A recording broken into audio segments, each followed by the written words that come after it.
Historia y documentación del Santo Oficio Español. El período fundacional. Un ensayo del doctor don Juan Carlos Galende Díaz, profesor titular de Paleografía y Diplomática. Doctora doña Susana Cabezas Fontanilla, profesora asociada de Paleografía y Diplomática de Universidad Complutense de Madrid. Hace ya 15 años que Ricardo García Cárcel manifestaba que el tema de la Inquisición era uno de los que más páginas había generado entre historiadores y literatos, obsesionados por explicar cómo pudo mantenerse desde finales del siglo XV hasta el primer tercio del XIX. Entre otras razones, se había justificado su atención por el interés que suscitaba la descripción de sus procedimientos, pero en la actualidad no puede limitarse a esto ni a una contabilidad de ajusticiados. Por el contrario, el Santo Oficio es hoy una compleja problemática histórica a la que se debe responder científicamente. Ahora, la Inquisición interesa a los etnólogos, a los lingüistas, a los economistas, a los sociólogos, a los historiadores del derecho, a los historiadores de las instituciones, a los archiveros, a los bibliotecarios, a los documentalistas, a los diplomatistas. En efecto, los archivos de la Inquisición, aún bastante inexplorados, ofrecen posibilidades inmensas, datos sociales de expresiones lingüísticas, costumbres, modos de pensar, tipos de documentación, etc. En consonancia con estas nuevas líneas de investigación y siguiendo el hilo conductor de la historia, el objetivo de esta intervención se manifiesta en el intento de dar a conocer los documentos que hicieron posible, probaron, plasmaron y o comunicaron los actos y actuaciones de las diversas partes o miembros relacionados con la Inquisición en su periodo fundacional, la época de los reyes católicos. De esta forma se pretende aunar así dos ciencias fundamentales, historia y diplomática, que se necesitan mutuamente para comprenderse mejor. La Inquisición toma su nombre de un procedimiento penal específico llamado inquisitio, que se caracterizaba por la formulación de una acusación por iniciativa directa de la autoridad, es decir, sin necesidad de relaciones o acusaciones de testigos. Ya en 1163 el Papa Alejandro III estableció en el Concilio de Tours que las autoridades no superasen que los herejes fuesen denunciados por el clero y el pueblo, sino que por sí mismas inquiriesen donde se hallasen y aplicasen a los culpables las penas acostumbradas, confiscación de bienes, excomunión y cárcel. Tras la celebración de este concilio, se llevó a cabo una acción represiva contra los cátaros, encomendada a Pedro de San Crisógono. Luego, con el decreto del Papa Lucio III ad abolendam, promulgado en el Concilio de Verona del año 1184, se desarrolla este procedimiento y se generalizan las disposiciones tomadas en Tours. La rápida difusión de las herejías en Europa occidental, como el valdeísmo, el maniqueísmo y el catarismo, obligaron a la Iglesia cristiana a crear una estrategia defensiva. Desde el citado año se comienza a aplicar el castigo de destierro para los herejes y desde 1199 se adicionan otras condenas como la muerte en la hoguera y la tortura, dispuesta en la decretal de Inocencia III Vergentis Insenium. El procedimiento inquisitorial se transforma a partir de 1231 en una nueva institución que se crea en Francia para reprimir el catarismo o herejía albigense, siendo controlada inicialmente por el Papa Gregorio IX mediante la Constitución Excommunicamus et Anathematizamus. El antiguo cátaro, el dominico Roberto de Brugre, está considerado como el primer inquisidor. El apogeo de la Inquisición, que se puede denominar medieval, tuvo lugar durante la segunda mitad del siglo XIII, aunque las últimas ejecuciones se llevaron a cabo en 1321.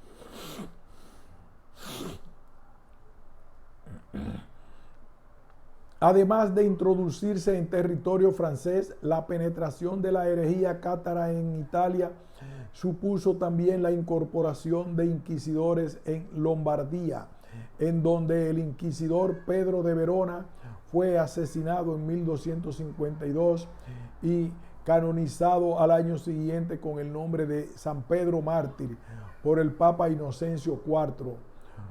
Desde entonces está considerado como el patrono del Santo Oficio, quedando inscrita su festividad el 29 de abril, fecha en que todos los miembros del Santo Oficio le recordaban y homenajeaban.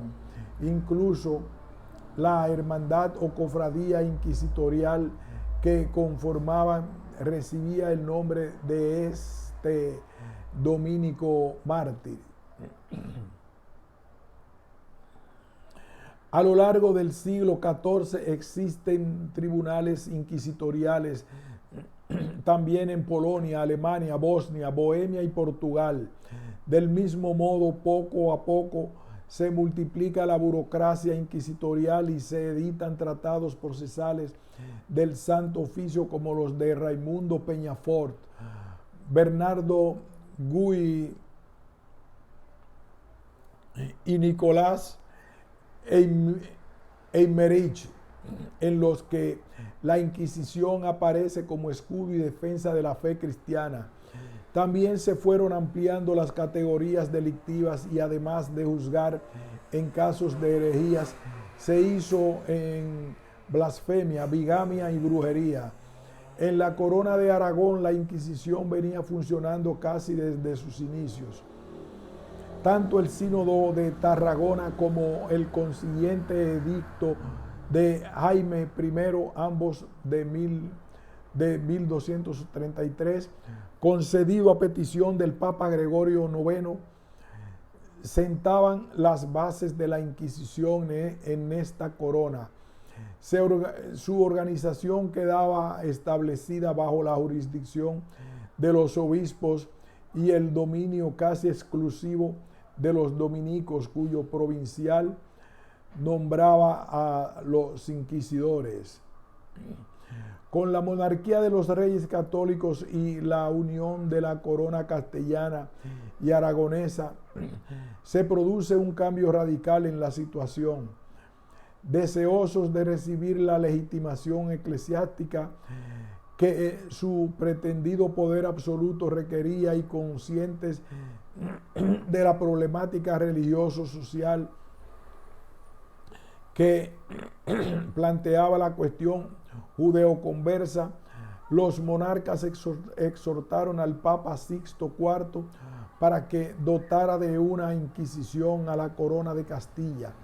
El 1 de noviembre de 1478, el pontífice, mediante la bula Exit Sincerae Devotionis Affectus, concedía a los reyes católicos el poder de nombrar obispos a sacerdotes seculares y regulares para desempeñar el oficio de inquisidores en las ciudades o diócesis de sus reinos. En el siguiente texto se transcribe un fragmento de la citada bula en la que se expresan también las condiciones y requisitos que los candidatos a dicho cargo debían reunir. Comillas, que 3 obispos o superiores a ellos u otros probos varones, presbíteros seculares o religiosos de órdenes mendicantes o no mendicantes de 40 años cumplidos, de buena conciencia y laudable vida, maestros o bachilleres en teología o doctores en derecho canónico o tras riguroso examen, licenciados temerosos de Dios, que vosotros creyereis en cada ocasión oportuno elegir en cada ciudad o diócesis de los dichos reinos, o al menos 2 de ellos, detenten respecto de los reos de dichos crímenes, sus encubridores y fautores, la misma completa jurisdicción, autoridad y dominio de que gozan por derecho y costumbre los ordinarios del hogar y los inquisidores de la maldad herética. Este documento da inicio en Castilla a un nuevo santo oficio con matices determinantes de carácter moderno alejados de la Inquisición medieval. No obstante, también heredará características de la organización y procedimiento de su antecesora. El tipo documental de la bula será uno de estos rasgos de clara tradición. Se conforma como el instrumento fundamental de los pontífices para transmitir sus decisiones en relación con la institución, mostrando así la herencia claramente medieval de la Inquisición española. Su carácter preceptivo se puede contemplar a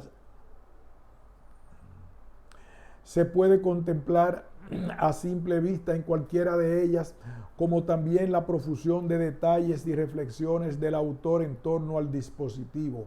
Es por ello por lo que el Papa, única autoridad capaz de expedir este tipo de documentos, empleaba este modelo documental con el objetivo de plasmar sus órdenes, así como comunicar todo tipo de determinaciones relativas al Santo Oficio, dotar de ciertas normas a la institución, otorgar preeminencias o privilegios, delegar poderes o acotar los límites de actuación de los miembros de la Inquisición, aunque en la mayoría de las ocasiones, en este sentido, el pontífice solo expresaba los deseos de los monarcas.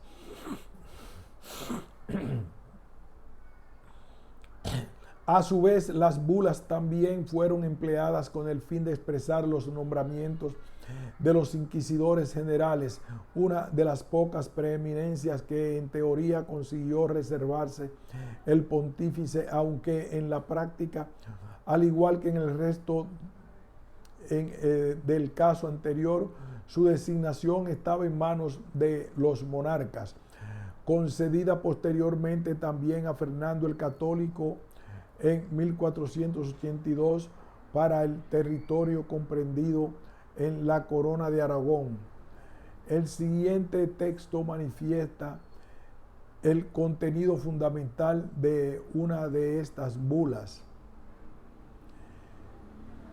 Y a ti que eres conocido como hombre celoso de la fe, de salvación de las almas de los fieles e idóneo por la edad, costumbres y ciencia para el ejercicio de tal oficio, te hacemos, creamos, constituimos y designamos especial y nominalmente por la dicha autoridad apostólica inquisidor de dicha gravedad herética en dicha ciudad y diócesis de Barcelona, a nuestro beneplácito y al de dicha sede, con la misma autoridad por el temor de las presentes,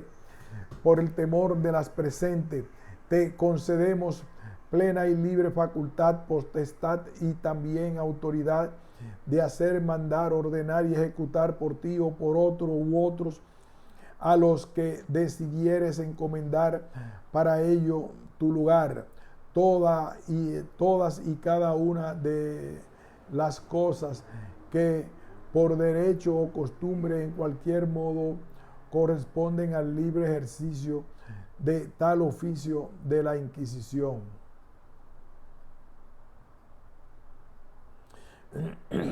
En definitiva, al igual que en el Santo Oficio medieval vio regida su actividad por medio de las bulas, se puede decir que la Inquisición llamada moderna comenzó su andadura con el permiso y beneplácito que transmitían estos instrumentos documentales, pues en realidad a través de ellas el pontificado reguló una parte de la actuación y competencias de la organización. Prueba de ello es la cantidad de bulas que se expidieron durante los años que abarcan el reinado de los reyes católicos.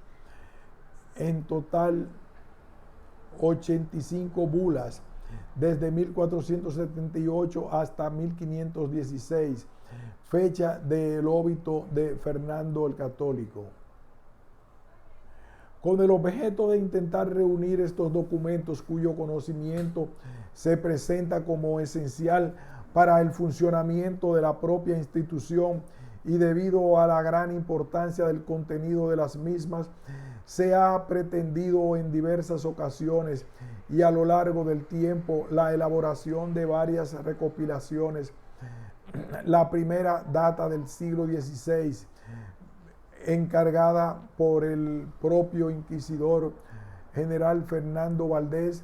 Este recopilatorio se presenta hoy en día como fundamental para conocer la historia de la institución, pues se incluyeron entonces numerosas bulas y breves cuyos originales faltan actualmente.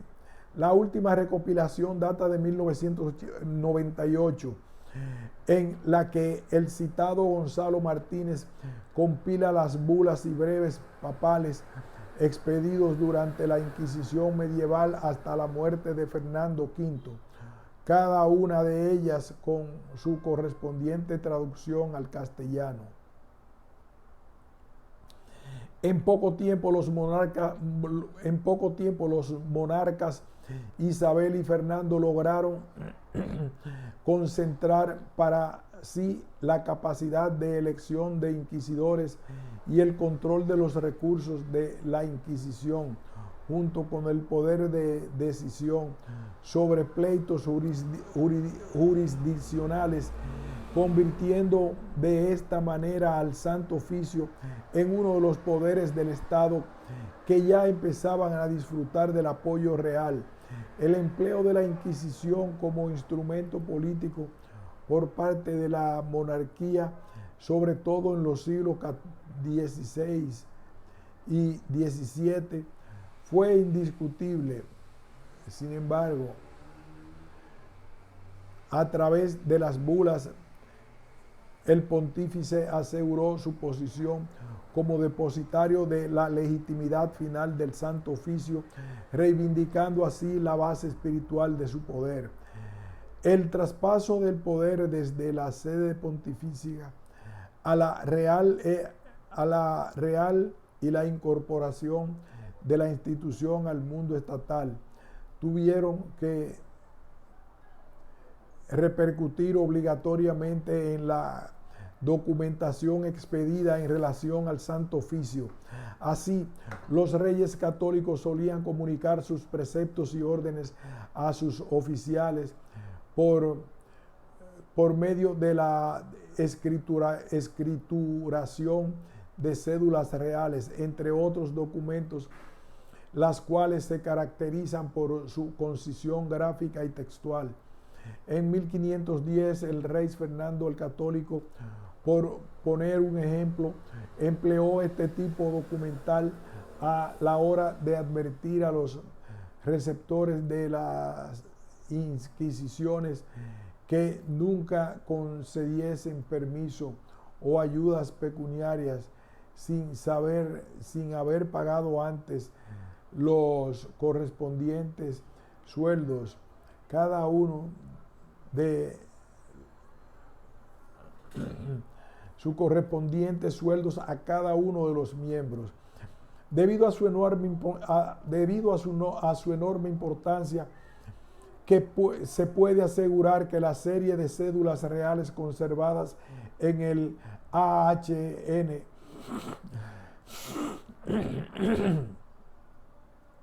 es una de las que menos incidencia sufrió. Por ello es la más antigua de las colecciones de los fondos inquisitoriales, iniciada en 1497, aunque no se conservan sus originales. Además de estos fines, las cédulas fueron profusamente empleadas por los soberanos para la expedición de las libranzas concedidas a los miembros del Santo Oficio. A través de ellas el monarca aprobaba el gasto a realizar, iban dirigidas al contador y receptor general del Santo Oficio, por lo que su estructura documental no se diferencia en ello en modo alguno de las expedidas para otros organismos. Ambos documentos, bulas y cédulas reales expedidos por el poder eclesiástico y civil, orientaban, limitaban y dirigían gran parte del funcionamiento y de la práctica ejercida por el Santo Oficio. Su resultado demuestra sin duda alguna el carácter mixto de esta institución, siempre a caballo entre la Iglesia y el Estado, y que conformarán uno de los aspectos más sobresalientes e identificadores de esta institución, comparados con el resto de la administración de la época. Sin embargo, el aumento de inquisidores actuando en todo el territorio hispano y la instauración de un mayor número de tribunales estables hizo necesaria la designación de un inquisidor general para la corona de Castilla y Aragón que coordinase la actuación del organismo. En 1483 se nombró para este cargo al dominico Fray Tomás de Torquemada. Con la creación de este puesto se centralizaba la dirección del Santo Oficio en una persona de la que los reyes decidían su nombramiento y delegaban en él su autoridad. Se convierte en un punto de engarce a través del cual el Santo Oficio pasa a formar parte del aparato estatal. A partir de este momento se puede manifestar que verdaderamente comenzaría a andar la Inquisición moderna. En un principio, él y otros inquisidores tenían la misión de regular, normalizar y hegemonizar la práctica ejercida en los diversos tribunales.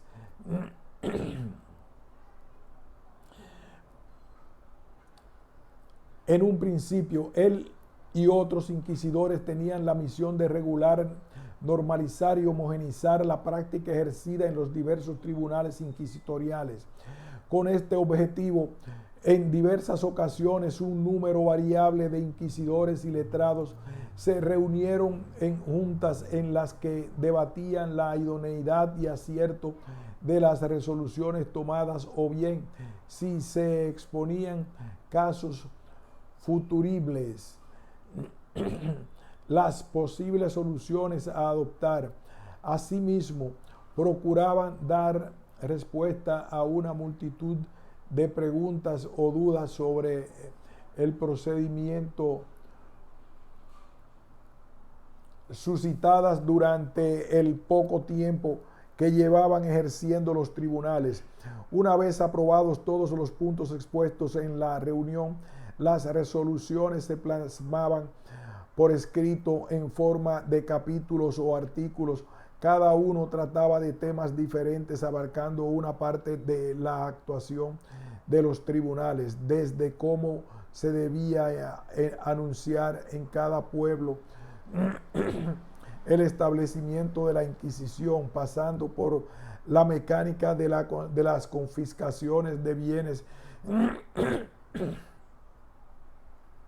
a la investidura de los sanbenitos o zamarras, a los condenados. El conjunto de estos capítulos son las llamadas instrucciones. Estas significaban un complemento a los directorios o repertorios jurídicos medievales existentes hasta entonces y que en muchos aspectos se habían quedado inadaptados. La dinámica de la producción o génesis documental que se observa en las instrucciones indica rasgos de clara tradición medieval anclada en la lentitud y parsimonia administrativa particular de esta etapa. Con estos mismos tintes se caracteriza también la estructura diplomática de las mismas, compuesta por un texto de naturaleza medieval, largo y extenso, repleto de fórmulas y cláusulas solemnes y ausentes de todo tipo de señas.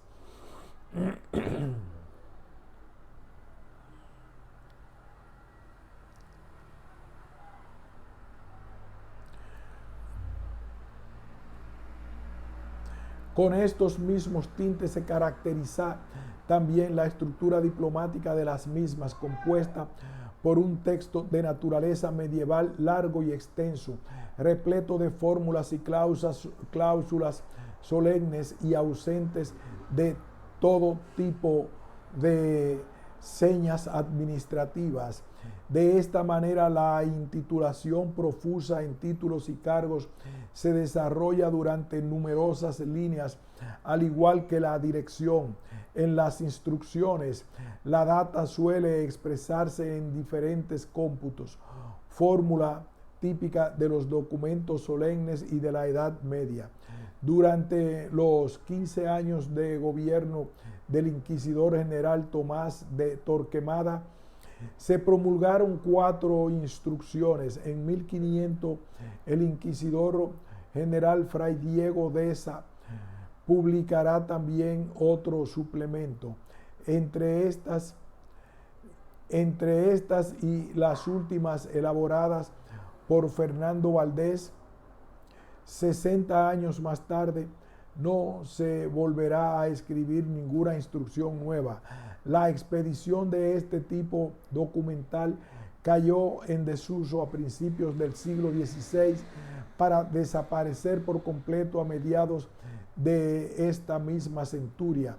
La causa se debe precisamente tanto a su génesis, ya que aparecía como demasiado lenta ante la necesidad de resolver con rapidez los múltiples problemas diarios a los que se debían enfrentar los tribunales en relación al funcionamiento y procedimiento inquisitorial, como a que se presentaba incapaz de responder las diversas cuestiones jurídicas sin tener que paralizar la marcha del Santo Oficio, pues para ello debían juntarse varios miembros que residían en lugares distintos.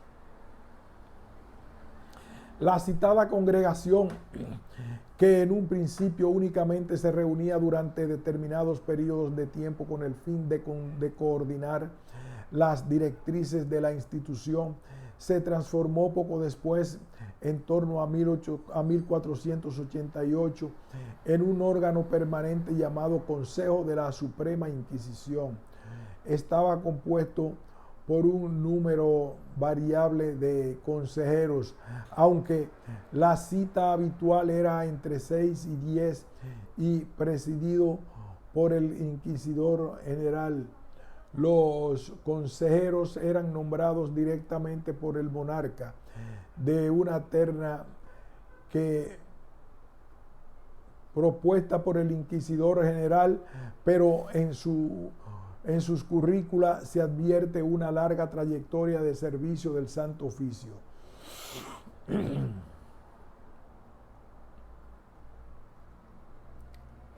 A pesar de que las relaciones entre el inquisidor general y el resto de los consejeros nunca se regularon de forma adecuada, en la práctica no hubo excesivas fricciones y los criterios de aquel se impusieron normalmente a estos. La inserción del Consejo de la Inquisición en el sistema político de consejos de la monarquía española fue total. Incluso dos miembros del Consejo de Castilla asistían de forma regular a las sesiones del Consejo Inquisitorial, inspirado en la estructura del anterior. La Suprema se constituyó entonces como organismo coordinador de las líneas de acción de los tribunales de distrito, con el objetivo de controlar la actuación de los inquisidores locales, que al principio se mostraron excesivamente independientes en sus resoluciones. La centralización administrativa impuesta fue férrea, como se puede comprobar a tenor de las múltiples visitas a los distritos y al severo control financiero. No se puede olvidar que muchos de los consejeros habían sido antes inquisidores locales y en consecuencia conocían impecablemente el funcionamiento interno del Santo Oficio. Entre las funciones de este órgano estaban resolver las apelaciones de causas, arbitrar en situaciones discordantes, juzgar los delitos cometidos por los funcionarios del Santo Oficio, etc. Las reuniones del Consejo se hicieron habitualmente en la Corte, con el objeto de ejercer su función rectora y cumplir con los deberes de la Suprema Inquisición. Se relacionaba con los tribunales y sus numerosos oficiales a través de tres tipos documentales principalmente: el Consejo de la Inquisición hacía uso de ellos dependiendo de la finalidad del escrito, es decir, en consonancia con el tenor documental y la intención del autor a la hora de comunicar su voluntad. El primer tipo documental a comentar es la misiva.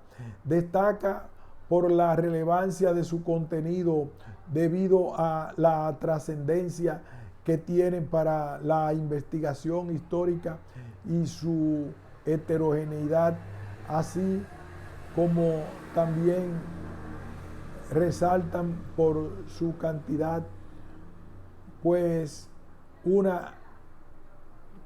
se han conservado miles de ellas. La correspondencia escrita entre la Suprema y los inquisidores y demás oficiales fue fundamental para el funcionamiento de la organización, pues mantenía informado al órgano rector de todos los asuntos, incidentes y tramas de los diversos tribunales. Por otro lado, para los propios miembros de la institución, una asidua relación escrita con la Suprema les hacía sentirse integrados en la institución, formando parte de ella, y les permitía una vía directa de comunicación con el poder. Gracias a las misivas se hacía posible la reunión de los diversos tribunales a lo largo del gran territorio que abarcaba la Inquisición española.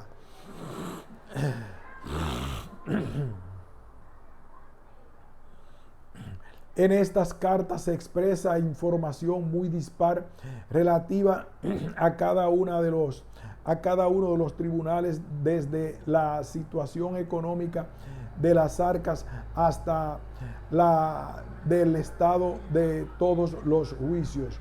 Esta suponía prácticamente la base del poder centralizador de la Suprema. Por ello, la Suprema imponía a los tribunales la obligación de transmitir toda la información posible con el fin de intentar controlar la resolución de las sentencias. Igual de heterogéneas se presentan las cartas enviadas por el propio Consejo a los tribunales, en las que se comunican su parecer sobre un determinado asunto, dan consejos de cómo se debe actuar o ejercer, o solicita informes sobre un candidato. Por otro lado, durante el periodo fundacional que aquí se analiza, son también abundantes las cartas escritas por el Inquisidor General hacia la Suprema y viceversa, a efectos de mantenerse informados mutuamente, pues en estos primeros años no siempre ambos permanecían en la misma localidad. Cuando la Suprema sentía la necesidad de comunicar ciertas órdenes a los tribunales con carácter urgente, no podía emplear el sistema de las instrucciones, ya que, como se ha explicado, la lentitud era su gran desventaja. Por eso, pronto empezó su andadura otro tipo de documental diferente en su forma externa, pero que satisfacía las necesidades emergentes del Consejo. El nuevo documento era la llamada Carta Acordada. Se expedía tras el acuerdo de la Suprema y el Inquisidor General sobre un asunto concreto, de ahí su nombre.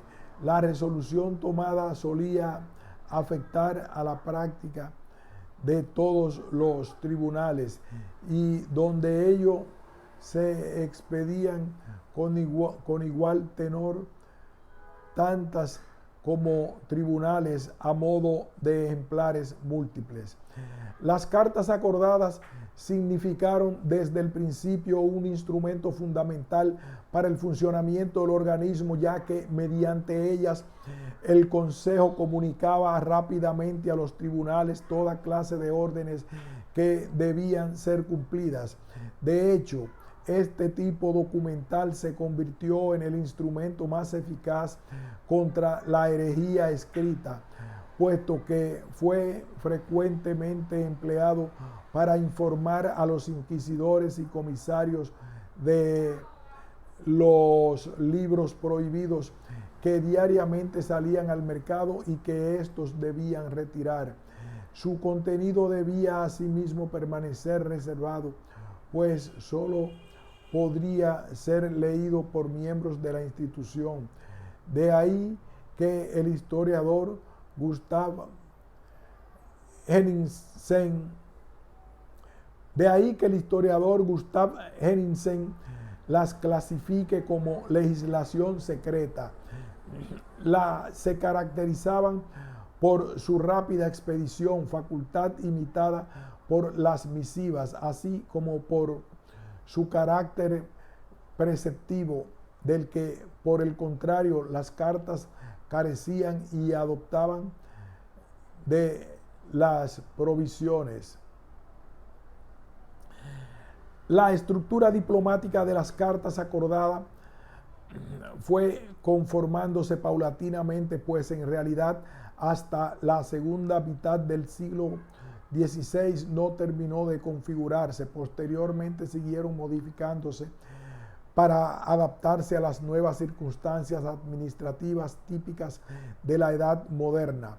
De manera genérica, en cuanto a su forma externa, se puede decir que adopta rasgos importantes de las misivas, incluyendo en ellas además una breve y concisa disposición que se inicia generalmente con el verbo acordar, así como diversas cláusulas finales de variado género. En los primeros tiempos el texto solía comenzar por una dirección genérica que indicaba el destino múltiple de su orden. Todos los tribunales inquisitoriales, venerados señores, reverendos señores. Esta fórmula, herencia de las cartas misivas, fue poco a poco cayendo en desuso, de manera que ya para el último tercio del siglo XVI prácticamente no se emplea. En estos momentos el texto suele comenzar directamente con una breve exposición o bien con la disposición. El tercer tipo documental más empleado por el Consejo y el Inquisidor General para expresar sus decisiones fueron las provisiones. Se expedían para asuntos particulares, como por ejemplo la concesión de prebendas, el nombramiento de cargos, con comisiones, pasaportes, receptorías, citatorias y provisión de oficios. A diferencia de las cartas misivas, las provisiones tenían un alto grado de mandato incorporado, en ellas abundantes cláusulas sancionadoras, preceptivas y penales, lo que conforma una estructura documental más compleja y solemne. Las distinciones con respecto a las cartas acordadas también son evidentes. Las provisiones podían ir dirigidas a personas u organismos ajenos a la institución, por lo que carecen del carácter secreto de las otras, así como también podían ser expedidas por los diversos tribunales inquisitoriales menores y no solo por la Suprema. Por otro lado, su mandato solía dirigirse a una dirección concreta, un tribunal determinado, por ejemplo, y no a todas las inquisiciones. Por último, comparadas con las cartas acordadas, el texto de las provisiones se presenta más rico y ampuloso, apareciendo en ellas una forma de intitulación solemne y unas más o menos amplia exposición, ambas partes expresadas de manera muy concisa en las cartas acordadas.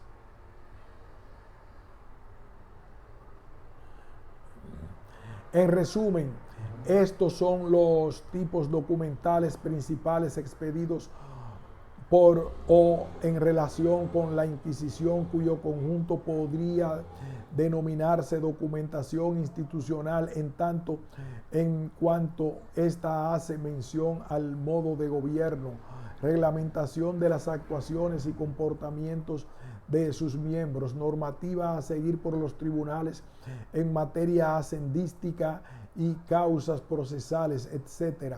Sin embargo, cabría señalar otro grupo de documental expedido también por el Santo Oficio que se podría calificar como documentación procesal. Sobre ella, la legislación inquisitorial es más compleja que la anterior, ya que engloba tanto la reglamentación del juicio como el concepto de herejía o de ideología heterodoxa, las fuentes de derecho y la clasificación de los herejes entre los autores de los que se sirvió el Santo Oficio para configurar su legislación procesal. Se pueden seleccionar a Adriano VI, Diego de Covarrubias, Hurtado de Mendoza, Ledesma, Peña de Simancas, etc. La documentación producida en el transcurso de los procesos inquisitoriales es francamente abundante y diversa. En el periodo que aquí nos ocupa, la actividad inquisitorial solía comenzar con la llegada de los inquisidores a los pueblos y ciudades y la consiguiente lectura del Edicto de Fe. Este documento, uno de los más célebres del Santo Oficio y de más larga vida. Se leía al público que acudía a oír misa en las diferentes iglesias para luego colgarlo en sus puertas con el objetivo de que todo el mundo se enterara de su contenido. En el edicto se comunicaba a la población a confesar las posibles herejías que ellos mismos hubieran hecho o dicho, así como pretendían que delatasen a otras personas, incluso familiares, a las que hubieran visto cometer herejías u oído decir palabras heréticas o narraciones relativas a ellas.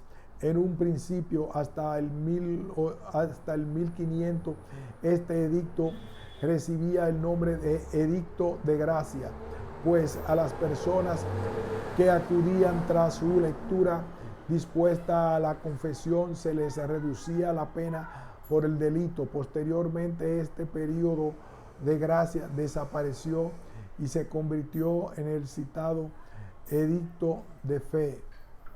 A continuación del edicto se leía la carta de anatema, en donde se recordaba a los fieles la pena de excomunión que les esperaba a aquellos que no acudiesen a denunciar a los herejes. De esta manera, los edictos eran la fórmula del Santo Oficio para dar a conocer a la población los delitos pugnados por la institución y de captar acusaciones o confesiones que habría en el camino de procesos o búsquedas de delitos de fe, puesto que en la mayoría de las ocasiones se citaban en ellos largas listas de herejías u obras prohibidas. Los edictos solían ser extensos, razón por la que solían estar escritos en bifolios de forma apaisada o incluso adoptaban la forma de cuadernillo. La estructura diplomática de los edictos inquisitoriales apenas evoluciona a lo largo del tiempo. Tampoco se distingue especialmente de aquellos expedidos por otros organismos.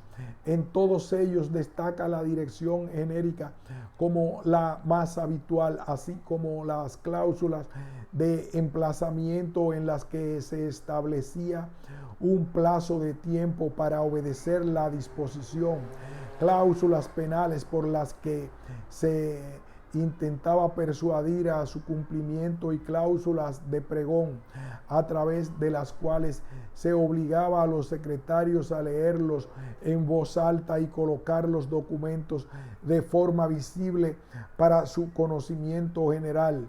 Una vez comenzado el inquisitio o denuncia de la herejía, el procedimiento debía llevarse a cabo por los inquisidores, ayudados estos por el resto de los miembros de la organización, notarios, comisarios y familiares.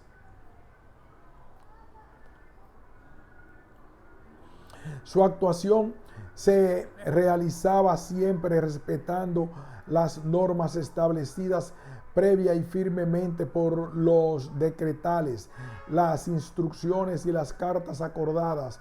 Para asegurarse de su cumplimiento, la Suprema estableció un rígido sistema de visitas en las que se consultaba la documentación conservada. A través de ella, el inquisidor visitante podía reconocer si el proceso había sido llevado a cabo de forma correcta o no. Esto es debido a que todos los pasos realizados durante el procedimiento debían certificarse mediante documentos escritos por los secretarios de los tribunales inquisitoriales, quienes estaban autorizados a presenciar todos los actos procedimentales, incluso las votaciones del tribunal, en los que debían de tomar nota de cuanto ocurría y se decía. Consecuencia de la ejecución De todos estos actos surge otro de los documentos más característicos de la edad moderna y de esta clase de instituciones, el acta. En ellas se revelan todos los pasos a seguir por los inquisidores, así como las denuncias y confesiones de los reos, testimonios de testigos, etc. Las actas componen la mayor parte de la masa documental perteneciente a los expedientes inquisitoriales y se convierten en el documento por excelencia de los notarios. Su lectura resulta farragosa y pesada debido a la obligación de los secretarios de anotar todos los aspectos, datos y cláusulas por entero, sin abreviar nada. No obstante, su contenido puede y es muy útil para los historiadores. Su estructura diplomática es similar al resto de las actas notariales del momento, aunque no termina de conformarse hasta el siglo XVI. Rasgos diplomáticos singulares de este documento son su comienzo constante mediante la data y su finalización a través de la suscripción del notario dando fe del acto, antecedida generalmente por la fórmula ante mí.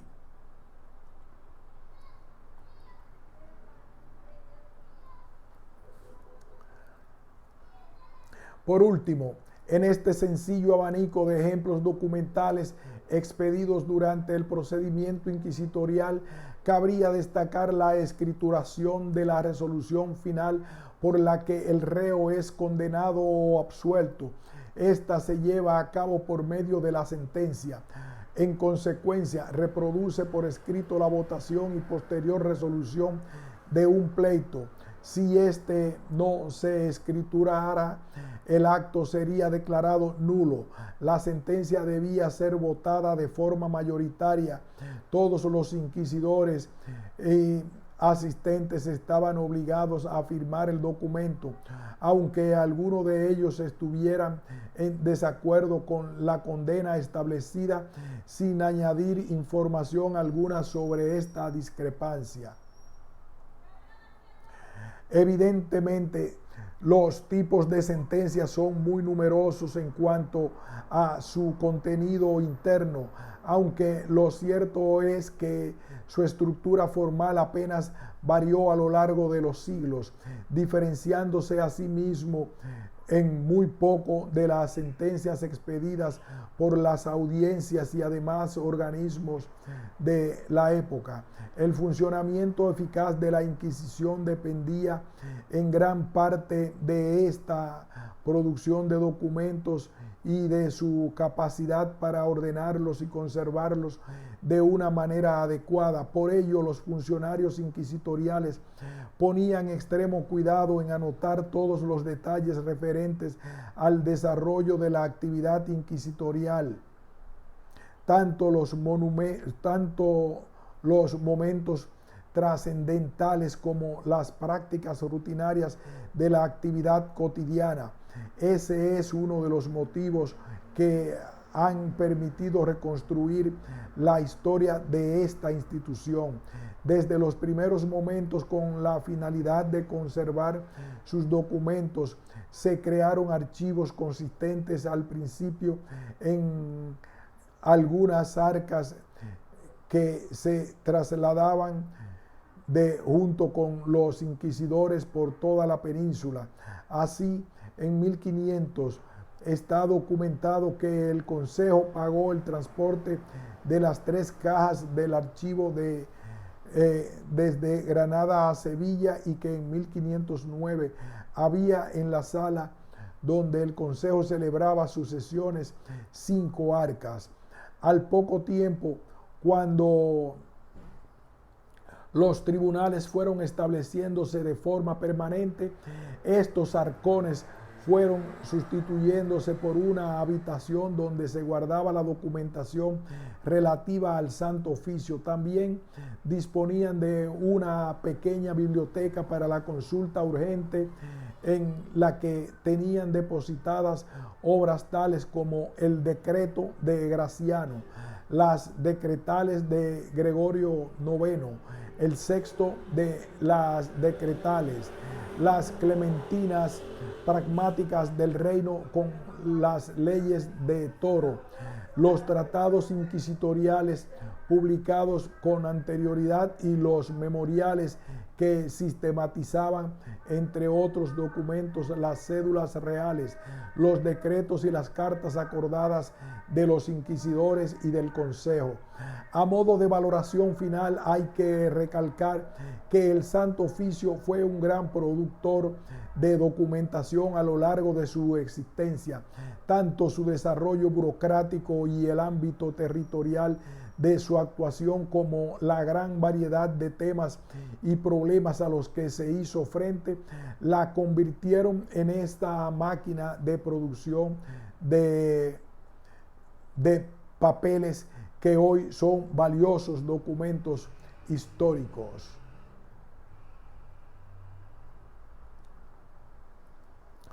Final de este ensayo sobre la historia y documentación del Santo Oficio, período fundacional.